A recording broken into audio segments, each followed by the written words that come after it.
It just smells amazing and it sounds amazing.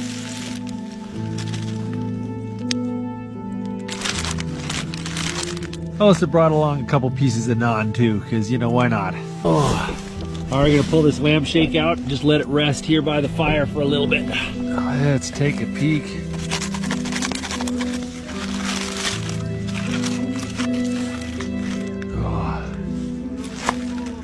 Oh, that's perfect. There we go, guys. Roasted lamb shank, butter curry, and naan. That is... oh, it smells...